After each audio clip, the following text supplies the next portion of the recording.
मराठी पत्रकार संघाकडून मुख्यमंत्री फडणवीसांचा फिनिक्स पुरस्काराने सन्मान करण्यात आला। काहींना वाटलं माझी राख होते, इतक्यात मी भरारी घेतली। फिनिक्स शब्दावरून फडणवीसांनी विरोधकांना टोला लगावलाय। माझी राख होती असं काही लोकांना वाटलं, पण तेवढ्यात मी भरारी घेतली असं मुख्यमंत्री फडणवीस म्हणाले। मराठी पत्रकार संघ पुणे यांच्या वतीने मुख्यमंत्र्यांचा फिनिक्स पुरस्कार देत गौरव करण्यात आला। या कार्यक्रमात फडणवीस बोलत होते। फडणवीसांच्या या वक्तव्यानंतर राऊतांनी खोचक टोला लगावलाय। फडणवीसांचे सहकारी त्यांची राखरांगोळी करण्याचा प्रयत्न करत होते, हे आम्ही आत्ताच झालेल्या आंदोलनात पाहिलं असं राऊत म्हणाले।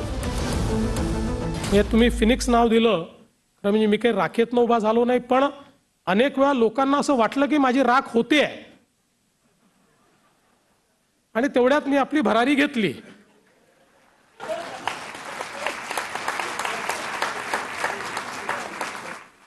तर ही का घेऊ शकलो?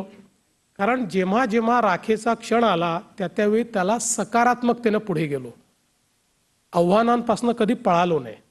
फिनिक्स पक्ष हा वारंवार राखेतून भरारी घेतो, त्याची पुन्हा पुन्हा राख होते, पुन्हा पुन्हा तो भरारी घेतो। म्हणजे त्यांनी शिवसेनेचं उदाहरण दिलं। देवेंद्र फडणवीस आणि त्यांच्या लोकांनी वारंवार शिवसेनेला संपवण्याचा प्रयत्न केला आणि शिवसेना पुन्हा पुन्हा फिनिक्स पक्षाप्रमाणे आकाशात झेप घेत राहिली। त्याच्यामुळे जर त्यांनी स्वतःची तुलनाही फिनिक्स पक्षाप्रमाणे केली असेल, याचा अर्थ त्यांचीही राख रांगोळी करण्याचा प्रयत्न त्यांच्या सहकार्यानेच केलेला आहे। युती म्हणून निवडून आले आणि नंतर काँग्रेस सोबत गेले देवेंद्रजींचं नेतृत्व संपवण्याकरता, हे सर्व जगाला ज्ञात आहे।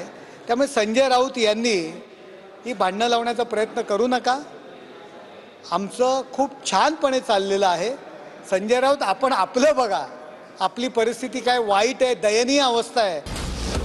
फडणवीसांच्या या वक्तव्यानंतर सुप्रिया सुळे यांनीही प्रतिक्रिया दिली। फडणवीसांची राख व्हावी असं आम्हाला कधीच वाटलं नाही असं सुळे म्हणाल्या।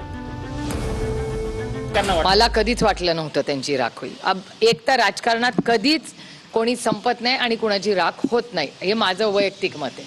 त्याच्यामुळे त्यांचं एक तर देवेंद्रजींचं असं कधी होईल असं ध्यानीमनी नाही आणि कोणीही कुणाबद्दल असे विचार करू नये। आणि मला वाटतं देवेंद्रजींबद्दल असं तर कोणाच्या ध्यानीमनी कधी आलं नाही, माझ्या तरी आलं नाही।